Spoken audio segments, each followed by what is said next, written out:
जय हिंद बच्चों। आज हम पढ़ेंगे हिंदी व्याकरण का पाठ सर्वनाम। कक्षा 7 में यह पाठ 16 है, कक्षा 8 में यह पाठ 18 है। तो आइए शुरू करते हैं। सर्वनाम देखिए क्या है सर्वनाम। संज्ञा के स्थान पर प्रयुक्त होने वाले शब्दों को सर्वनाम कहते हैं। तो अब संज्ञा तो आप जानते होंगे, किसी व्यक्ति, वस्तु, स्थान, प्राणी, किसी के भी नाम को संज्ञा कहते हैं। तो संज्ञा के स्थान पर जो प्रयुक्त होते हैं शब्द, उन्हें सर्वनाम कहते हैं। जैसे क्या है कि मैं फुटबॉल खेल रहा हूँ, तो मैं, ठीक है ना, फुटबॉल खेल रहा हूँ, ये सर्वनाम शब्द है मैं। तुम कहाँ जा रहे हो, ठीक है, इसमें तुम सर्वनाम शब्द है। ऐसे ही सब लोग परीक्षा में पास हो गए, ठीक है, तो ये सर्वनाम शब्द है। आगे सर्वनाम के 6 भेद होते हैं। पुरुषवाचक सर्वनाम, निश्चयवाचक सर्वनाम, अनिश्चयवाचक सर्वनाम, संबंधवाचक सर्वनाम, प्रश्नवाचक सर्वनाम और निजवाचक सर्वनाम, ठीक है। सर्वनाम के 6 भेद होते हैं और ये सारे 6 भेद हैं और इनके बारे में अब हम आगे पढ़ेंगे। सर्वनाम के जो प्रकार हैं, भेद हैं, वो कितने हैं? 6 हैं। पहला है पुरुषवाचक सर्वनाम। तो ये क्या होते हैं? पुरुषवाचक सर्वनाम, जो सर्वनाम वक्ता, वक्ता मतलब बोलने वाले, ठीक है, श्रोता, श्रोता मतलब सुनने वाले, तथा किसी अन्य के लिए प्रयुक्त होता है, उसे पुरुषवाचक सर्वनाम कहते हैं। जैसे मैं, तू, वह आदि। पुरुषवाचक सर्वनाम के 3 भेद हैं। इसमें 3 भेद हैं। कौन से? एक तो उत्तम पुरुष, और उत्तम पुरुष हो गया वक्ता, जो बोलने वाला, ठीक है, जो जैसे मैं बोल रही हूँ, बोलने वाला वक्ता, ठीक है। या लेखन, अपने के लिए उत्तम पुरुष का प्रयोग करते हैं। जैसे मैं, लेखक जो होते हैं ना, वो अपने लिए उत्तम पुरुष का प्रयोग, जैसे मैं लिखता हूँ, हम लिखते हैं। इन वाक्यों में क्या है? मैं और हम शब्द उत्तम पुरुषवाचक सर्वनाम है, उत्तम पुरुष सर्वनाम है। ऐसे ही दूसरा क्या है? मध्यम पुरुष। मध्यम पुरुष में आता है श्रोता। श्रोता भी मैंने आपको बताया, सुनने वाला, ठीक है ना। तो मध्यम पुरुष में आप हो गए श्रोता, आप लोग हो गए, आप सुन रहे हो इस पाठ को, तो आप लोग हो गए श्रोता। तो श्रोता के लिए मध्यम पुरुष का प्रयोग होता है। जैसे तुम जाओ, आप जाइए, इन वाक्यों में तुम और आप शब्द मध्यम पुरुष हैं। फिर तीसरा क्या है? अन्य पुरुष। अन्य पुरुष में क्या? वक्ता या लेखक द्वारा श्रोता के अतिरिक्त, है ना, एक तो वक्ता हो गया और एक श्रोता हो गया, उसके भी अतिरिक्त, माने उसके भी अलावा किसी अन्य तीसरे के लिए अन्य पुरुष का प्रयोग होता है। जैसे वह पढ़ता है, वे पढ़ते हैं, इन वाक्यों में वह और वे शब्द अन्य पुरुषवाचक सर्वनाम है, ठीक है। अब जैसे उसने मुझे बोला था कि तुम पढ़ रही हो, उसने मुझे बोला था कि तुम पढ़ रही हो। अब ये जो उपयुक्त वाक्य है, इसको ध्यान से देखने में क्या पता चलता है कि इस वाक्य में 3 तरह के पुरुषवाचक शब्द आए हैं। 3 तरह के आए हैं ना, देखिए, उसने, मुझे, उसने और फिर मुझे और फिर तुम, ठीक है, ये 3, जैसे उसने, मुझे और तुम। अतः ये स्पष्ट हो जाता है क्या कि पुरुषवाचक जो है 3 प्रकार के होते हैं। एक तो उत्तम पुरुष हो गया, ठीक है, जो बोल रहा है वो उत्तम पुरुष, वक्ता, और मध्यम पुरुष हो गया श्रोता, और अन्य पुरुष, ठीक है। किसी तीसरे के बारे में जब बात करते हैं तो ये पुरुषवाचक सर्वनाम के भी 3 प्रकार हैं, उत्तम पुरुषवाचक, मध्यम पुरुषवाचक और अन्य पुरुषवाचक, ठीक है। अब आ जाता है आपका उत्तम पुरुष के बारे में पढ़ेंगे कि उत्तम पुरुष कौन से हैं। वक्ता जिन शब्दों का प्रयोग अपने स्वयं के लिए करता है, उन्हें उत्तम पुरुष कहते हैं। जैसे मैं, हम, मुझे, मैंने, हमें, मेरा, मुझको आदि, ठीक है ना। अब इनसे क्या ये वाक्य बनाएंगे? मैं कल सुबह नानी के घर जाऊंगा। मैं कक्षा 4 में पढ़ता हूँ। मेरा नाम राम है। मेरे पास 4 पेंसिल हैं। मैंने खाना खा लिया।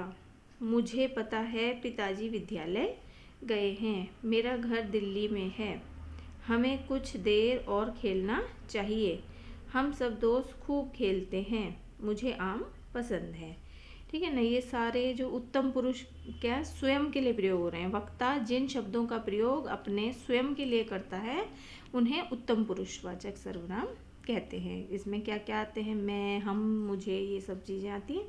इनसे ये वाक्य बन गए। ठीक है, अब दूसरा आता है आपका मध्यम पुरुष। मध्यम पुरुष में क्या होता है, श्रोता। श्रोता जो सुनने वाला, जैसे आप बच्चे सब सुन रहे हो, मैं बता रही हूँ आपको, मैं वक्ता, मैं बोल रही हूँ।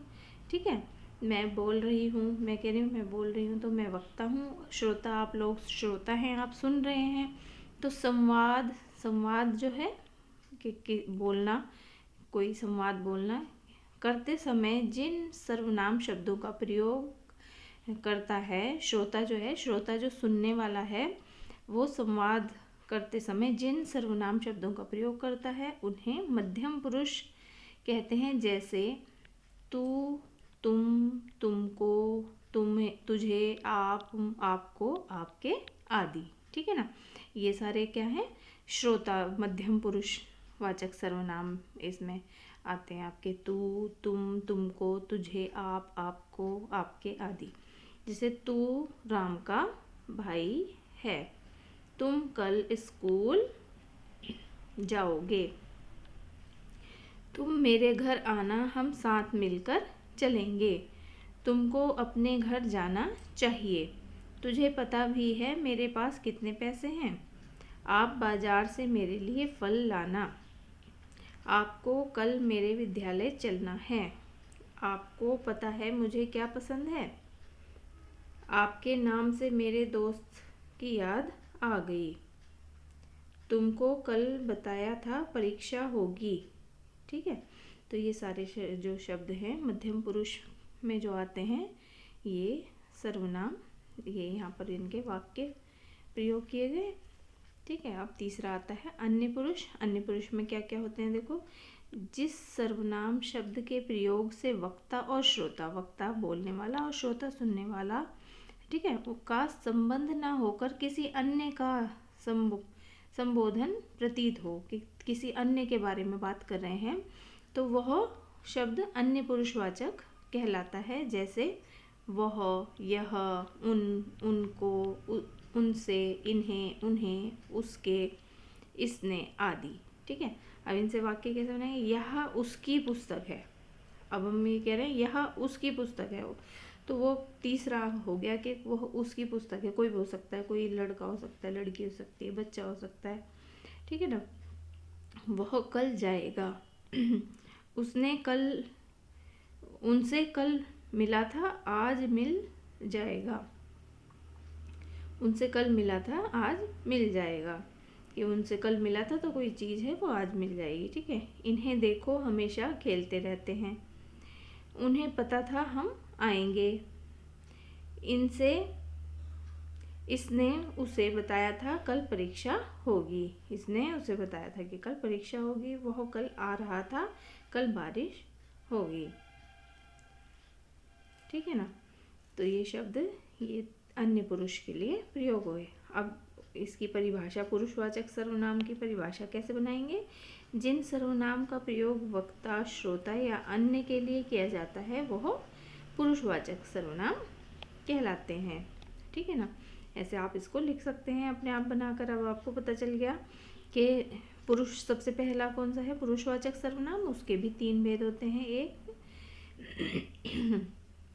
उत्तम पुरुषवाचक, मध्यम पुरुषवाचक और अन्य पुरुषवाचक। ठीक है, तो ये इन तीनों में कौन कौन से हैं शब्द, ये आपको पता चल गए।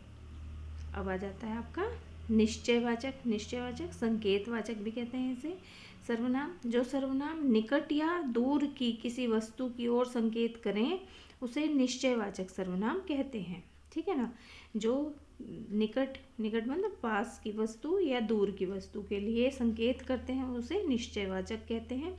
जैसे यह लड़की है, वह पुस्तक है, ये हिरन है, वे बाहर गए हैं। इन वाक्यों में यह, वह, ये और वे शब्द निश्चयवाचक सर्वनाम है। ऐसे ही फिर आता है आपका तीसरा अनिश्चयवाचक सर्वनाम।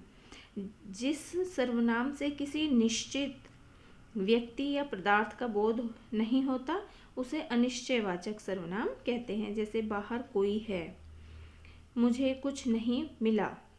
इन वाक्यों में कोई और कुछ शब्द अनिश्चयवाचक सर्वनाम हैं। कोई शब्द का प्रयोग किसी अनिश्चित व्यक्ति के लिए और कुछ शब्द का प्रयोग किसी अनिश्चित पदार्थ के लिए प्रयुक्त होता है। ठीक है, अभी इनके और वाक्य देख लेते हैं तो और आपको समझ में आएगा। जैसे है निश्चयवाचक सर्वनाम, इसमें क्या है, यह मेरी पुस्तक है। यह मेरी पुस्तक है कि निश्चित ही हो गया कि ये वाली पुस्तक जो है वो मेरी है। वह माधव की गाय है, कि ये भी पता चल गया कि निश्चित हो गया कि ये गाय जो है वो माधव की है। वह राम के भाई हैं। ठीक है, ये भी निश्चय हो गया कि वो जो वो है वो कौन है, राम के भाई हैं। तो यहाँ पर यह, वह, वह, ये सब दो बार आ गया वह, है ना। तो ये सर्वनाम शब्द किसी विशेष व्यक्ति आदि को निश्चित संकेत करते हैं, अतः यह संकेतवाचक भी कहलाते हैं। ठीक है, अब आते हैं अनिश्चयवाचक। इसमें क्या है कि अनिश्चय इसमें कि निश्चित नहीं है कि कोई क्या चीज़ कितनी है, क्या है। तो जैसे कोई आ रहा है, तो जैसे हम कह रहे हैं कोई आ रहा है, तो अब ये नहीं पता है कि कौन है, अनिश्चय है ना, अनिश्चयवाचक सर्वनाम है ये। दरवाजे पर कोई खड़ा है, दरवाजे पर कोई खड़ा है कि उसकी परछाई दिख रही है। स्वाद में कुछ कमी है।